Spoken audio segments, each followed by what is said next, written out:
Muy buenas noches, mi nombre es Luis Cárdenas, mi cuenta de Twitter @LuisCárdenasMX. El día de hoy hablaremos de un tema en particular, un tema de violencia que está azotando a un estado de la República Mexicana, pero que tiene consecuencias a nivel nacional. El día de hoy hablaremos sobre Guerrero. Se han cumplido ya 100 días de la administración de Héctor Astudillo y lejos de disminuir, la violencia ha recrudecido. Y es que en Guerrero se produce una de las mejores heroínas en el mundo entero. Hay sustancias, evidentemente ilegales, que son traficadas hacia los Estados Unidos para producir diversos tipos de drogas. La violencia en municipios como Acapulco es cada vez mayor y también hay elementos de violencia prácticamente todos los días, ejecuciones, secuestros, levantamientos que afectan a la población entera. Hoy le presentamos un trabajo especial sobre la violencia en Guerrero. Además, platicaremos con el senador Armando Ríos Peter. Él es senador por el estado. Nos hablará sobre el panorama que está vislumbrando en su estado, que está vislumbrando en Guerrero. Mi cuenta de Twitter, @LuisCárdenasMX. Esto es Punto Cero. Bienvenidos, comenzamos. Estamos en la fregada. Si en la emergencia epidemiológica... Creo que eso no me va a caber en la cartera. Pues uno te hizo ganar, pues tú vas a jalar con uno, pues viejo, ¿no? Todo por el cochino dinero. ¿Por qué le tiene tanta admiración a un dictador?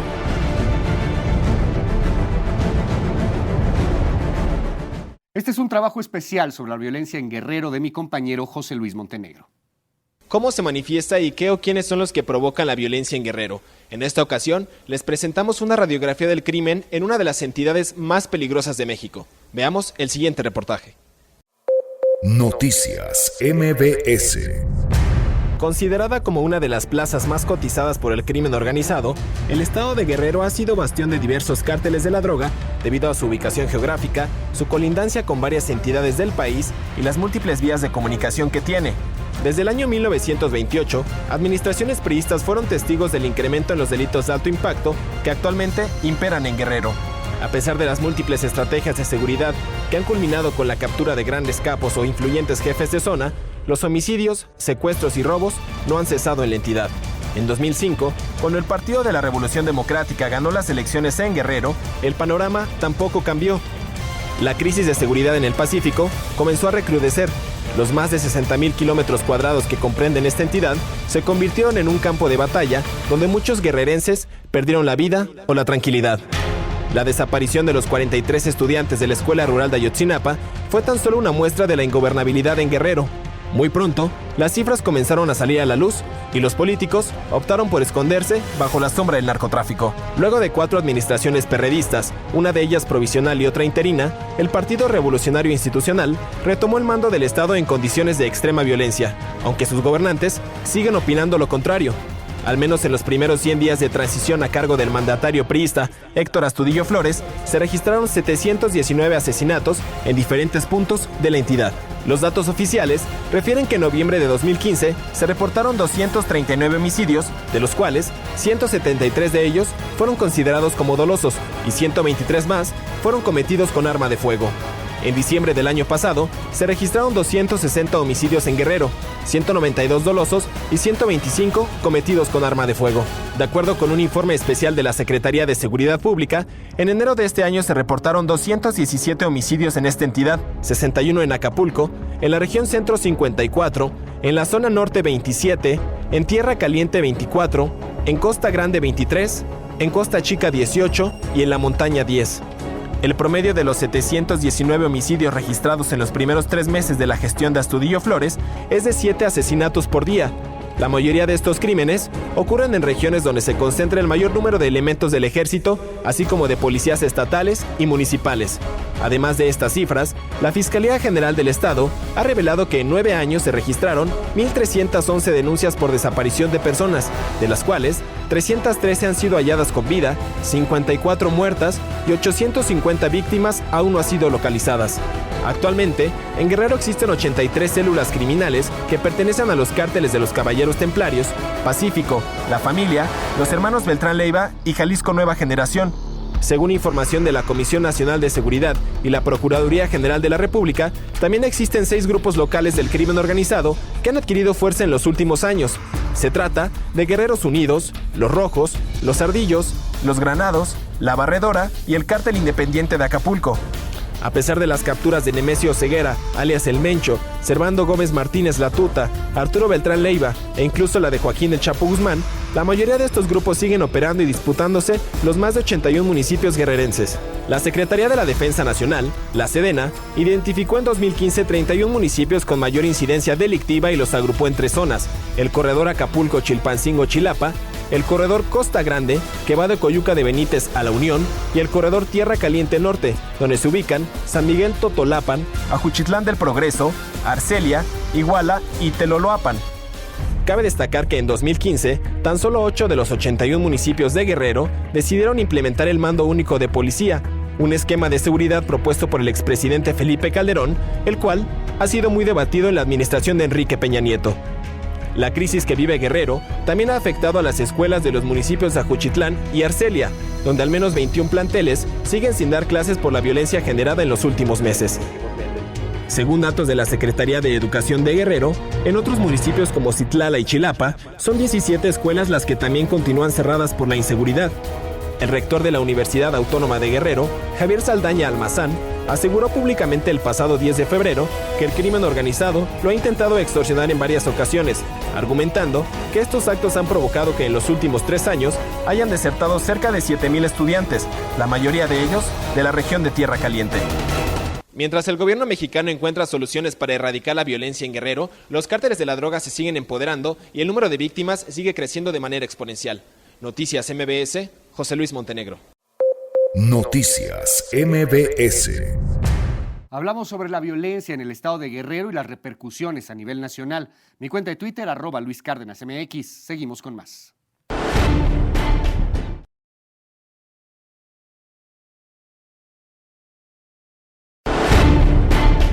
Seguimos en Punto Cero. Hoy hablamos sobre Guerrero, lo que está sucediendo, un fenómeno de violencia y cómo se puede combatir. El día de hoy nos acompaña aquí en el estudio de Punto Cero el senador Armando Ríos Peter. Armando, bienvenido. Luis, siempre es un honor estar contigo, con tu amplio auditorio. Un gustazo, Armando. Oye, a ver, bueno, de entrada, déjame hacerte la pregunta obligada. Tú eras en su momento un candidato ideal para gobernar Guerrero. ¿Decides no hacerlo? Dices, me salgo de la jugada, y lo decías por varios factores. Entre ellos dices, cambiar Guerrero es difícil si no tienes el apoyo del gobierno federal, es una cuestión que no se puede hacer de la noche a la mañana. Pero vemos ahora cómo llega un gobernador priista, al final de cuentas. Han pasado ya los primeros 100 días y la violencia, lejos de disminuir, pues parece que está recrudeciendo. Sigue siendo un estado indómita, por decirlo menos. ¿Qué es lo que sucede en Guerrero, Armando? ¿Cuál es tu panorama, tu escenario? Bueno, yo creo, Luis, que el momento, como tú bien lo señalas, es un momento muy complicado el que tiene Guerrero. No es de este momento, no es solamente de estos 100 días de esta administración, sino es una problemática estructural que se ha venido pues sembrando y desafortunadamente cosechando con hechos tan terribles como el de Iguala o como los 730 muertos en solamente 3 meses, los más recientes. Que tiene que ver con pobreza, con marginación, con abandono, con falta de inversiones, con enorme desempleo, pues con ser el territorio donde más goma de opio se produce, no solamente en el país, sino ser uno de los que más goma de opio producen en el mundo, y que no es cosa menor cuando has tenido en Estados Unidos un enorme incremento de demanda de opiáceos. Bueno, pues todo ese caldo de cultivo hoy tiene con una criminalidad muy fragmentada, ocupando distintos territorios, peleándose por el trasiego, por cómo poder vender y por cómo poder, digamos, comunicar esta goma de opio que se genera ahí. Pues todo eso te da un caldo de cultivo para una enorme violencia. Y creo que es importante ponerlo en esa dimensión, porque muchas veces es equivocado ver la cifra negra reciente como un problema coyuntural. Es un problema estructural y se requiere precisamente que sea el Estado mexicano el que le entre a resolver este problema de fondo en cuanto a la superestructura, que significa pues no tener alternativas económicas, no tener carreteras suficientes que permitan que la gente de la sierra tenga otras opciones de producción. Me parece que hay que ver a Guerrero con seriedad y bueno, pues en esa lógica es como siempre he tratado de verlo y como creo que hay que apostarle desde el Senado de la República. Desde lo que tú ves en estos momentos en el gobierno, particularmente de Héctor Astudillo, y sin un afán partidista de que es PRD, de que este es PRI, sin la grilla, vamos, ¿cómo se puede resolver? ¿Qué es lo que ha hecho? ¿Cómo calificarías estos 100 días? No, bueno, son 100 días complejos. La cifra que yo leí eran 719 homicidios, asesinatos, muertes dolosas. Es que eso no puede ser normal en ninguna parte del no, mundo, ¿no? O sea, no es normal que en 3 meses tenga 700 No, muertos. es una cifra, digamos, de escalas internacionales en cuanto a, si lo comparas con lugares donde hay guerra, pues hay veces que son menos, ¿no? Digamos, entonces, vuelvo a mi planteamiento original, es un problema estructural que tiene que ver con que el Estado mexicano no le está entrando al tema como debiera de entrarle. Yo hacía un conteo, una contabilidad, no recuerdo si fue desde el 2009 a la fecha, han sido alrededor de 27, 28 grandes operativos que con bombo y platillo se plantearon, primero con un gobierno de un color, luego con un gobierno de otro color, con gobierno federal distinto, etcétera. Esto no tiene que ver con partidos, como tú bien lo señalas.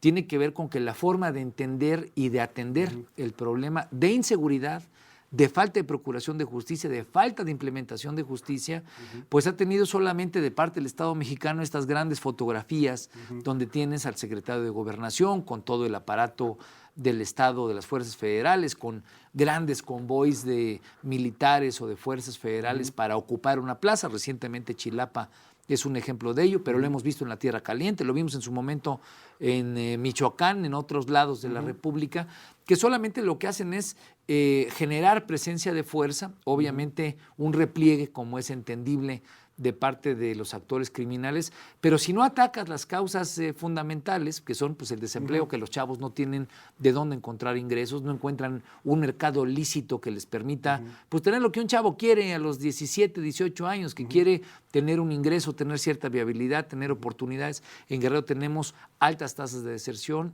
un alto contexto de no estudiar y de no trabajar, que a final de cuentas es un enorme caldo de cultivo. Estás hablando del futuro cancelado de los jóvenes. Por supuesto. O sea, para el joven de Guerrero común y corriente, que tú los conoces muy bien, ¿qué aspiración tienen a los 17, a los 18 años, un joven de Guerrero, de la Sierra de Guerrero, ¿a qué aspira? Pues mira, al no tener otras alternativas, al tener un mercado, digamos, en Estados Unidos, que antes era un fuerte tomador de mano de obra de gente que expulsaba, y no solamente Guerrero, el país en su conjunto, después del 2009 vino pues un cierre de la frontera, en cierto sentido una disminución de la absorción de mano de obra, y la gente se empezó a quedar, los chavos, los hombres y las mujeres, pues, con la necesidad de que alguien les respondiera de qué vivir.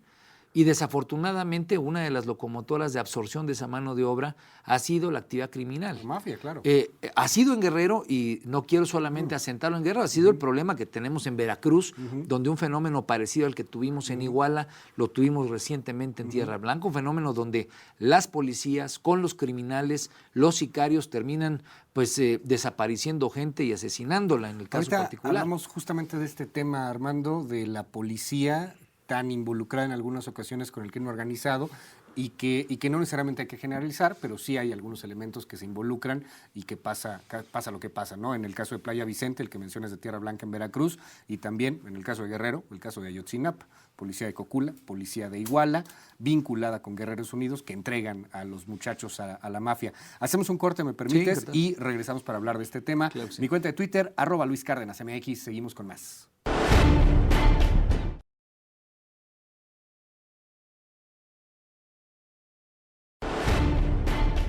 Seguimos en Punto Cero, hablamos sobre Guerrero, sobre el fenómeno de violencia, hoy con Armando Ríos Peter, el senador Ríos Peter. Armando, hablábamos hace unos momentos de la policía, fuerzas policíacas, no nada más en Guerrero, en muchos estados de la República que están involucrados con la mafia. Hoy en día se presenta una iniciativa, algunos partidos políticos, particularmente la oposición, está pues vendiendo caro este apoyo. Hablo, por supuesto, del mando único. ¿El mando único puede ser una solución a este tema? Porque a mí no me queda muy claro. O sea, ¿por qué pensamos que la policía municipal es corrupta y la estatal no? ¿O por qué pensamos que la estatal es corrupta y la federal no? ¿O por qué pensamos que la federal es corrupta y el ejército no? Al final la corrupción está en todos los niveles, quizá en unos menos que otros, ¿no? Bueno, yo creo que en Guerrero, y especialmente después de la desaparición de los 43 normalistas, tuvimos un terrible estudio de caso que te demuestra que no es cierto que solamente sean las policías municipales. Desafortunadamente, respuesta tuvo el Ejecutivo Federal solamente enfocando su iniciativa a los municipios, pero cuando salió el informe del grupo de expertos te demuestra que en el C4, que es donde se juntan autoridades estatales, autoridades federales, obviamente autoridades municipales, y que todos ellos estuvieron atentos y conscientes de lo que estaba ocurriendo en la noche del 26-27 de septiembre, pues entonces te deja una respuesta muy evidente de que no es cierto que solamente la corrupción y esta complicidad entre autoridades y criminales se da a nivel municipal. Por eso es desafortunada la propuesta y no es vender el mal, no es vender caro un amor, sino es, a ver, tenemos un problema estructural. Están apareciendo fosas clandestinas, somos un país de desaparecidos, somos un país donde tienes una evidencia muy puntual en dos partes tan diferentes geográficamente como Veracruz y Guerrero. Digo, no estoy elucubrando, son hechos reales que están ahí documentados y que son parte, digamos, de lo que la opinión pública nacional e internacional conoce. Bueno, pensar que eso es una respuesta, eliminar las policías municipales, pues eso solamente decir, bueno, pues vamos a cambiar el eje de atracción para que ahora los criminales vayan a querer corromper, vayan a querer subyugar, vayan a querer atacar a la autoridad estatal. Yo creo que esa no es una respuesta. Y creo que hay que irnos a los ejemplos básicos. Hay que fortalecer a las autoridades municipales donde estén, porque el problema que tenemos es grave y es de corrupción que hoy mata, porque genera violaciones graves de derechos humanos o mata también porque de repente no tienes un hospital o no tienes una capacidad de atención. El problema de corrupción es el problema grave. Entonces no puedes pensar en mando único si no estás entendiendo la problemática grave de corrupción. Que aquí viene también una problemática porque es un galimatías tremendo. A ver, o sea, una policía municipal no puede hacerle frente a un grupo armado de Guerreros Unidos, por ejemplo, máxime con 3 pesos que tienen de presupuesto, con muy poca capacitación y también inclusive hasta con policías que no van por ser su vocación servir al público, a la gente, sino porque no hay otras opciones de trabajo. Volvemos a este tema del futuro cancelado.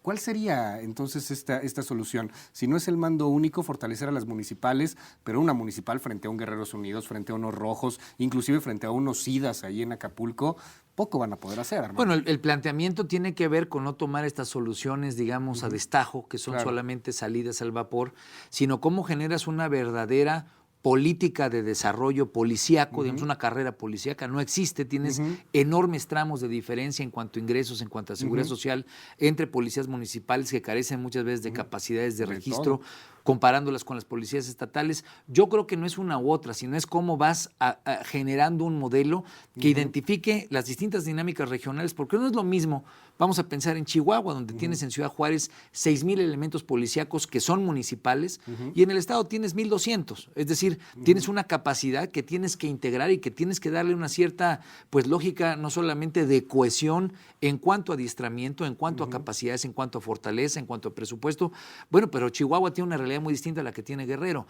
¿Qué es lo que estoy tratando de decir con esto? Tenemos que hacer una ley que, entendiendo que debe de ser genérica, tenga planeación en términos policíacos, no una respuesta a destajo, disolvamos las policías municipales. Un sistema municipales, policial real. Sino una verdadera posibilidad de tener una carrera policial, una capacidad de registro, una capacidad, pues, de identificar como Estado mexicano a dónde quieres tener a tus policías como la gente o el actor, el funcionario público más cercano a la sociedad. Pero eso no es suficiente, porque el tema no es solamente la parte de seguridad. ¿Cómo están nuestras policías ministeriales? ¿Cómo está la parte de investigación? ¿Cómo está la parte de la procuración de justicia? De eso nadie ha hablado y es uno de los enormes huecos. Tenemos una reforma del sistema penal en el cual tenemos un planteamiento de avance donde queremos fortalecer el sistema judicial, pero en medio tienes falta de investigación, actores que históricamente se han visto, pues, siempre identificados como malos representantes de la sociedad, como han sido los ministerios públicos. Entonces, creo que el problema es central, primero, que las coyunturas terribles como son, las que vivimos en Guerrero es un terrible ejemplo de ello, pero es entender que el Estado mexicano no puede solamente salir del paso con un chisporotazo, ¿no? Tiene que salir con un planteamiento de cuál es el diagnóstico del problema que tenemos. Hoy 700 y tantos muertos en 3 años necesitan más contundencia de presencia, no solamente fuerza de Estado, sino una mayor capacidad de articulación en esto, en investigación, en fortalecimiento del Poder Judicial. Todo eso cuesta dinero, prioricemos. Si no, Guerrero no va a tener respuesta y digamos, y la dificultad que tenemos en términos de violencia en el país jamás va a tener una solución. Me quedo con esta idea. Armando Ríos Peter, muchísimas gracias. Se nos termina el tiempo de esta conversación. Y largo el seguimos tema, en comunicación. Es muy largo y es muy complejo. Se nos termina el tiempo por esta ocasión, pero bueno, Gracias. ojalá que podamos seguirlo tocando en otras emisiones. Encantado. Vamos a hacer un corte comercial, pero antes un sondeo. Salimos a la calle, le preguntamos a usted, si tuviera la oportunidad, ¿se iría a vivir a Guerrero? Esto es lo que opina la gente aquí. No, por la violencia. No, definitivamente no. A otro país. ¿Por la inseguridad? No, pues porque hay mucho narcotráfico, hay muchos homicidios y hay mucha inseguridad. No, no me iría a Guerrero. No, porque no me gusta, por lo mismo del crimen organizado. Sí, pues mira, yo he ido a Guerrero, tengo familiares que son de Guerrero y la gente es muy linda. O sea, de verdad que siempre nos han tratado súper bien. Tengo muy buenas experiencias de allá, aunado a que pasan situaciones difíciles, pero pues la gente siempre es linda, o sea, fuera de eso, yo creo que con buena actitud cualquier lugar es bueno para vivir.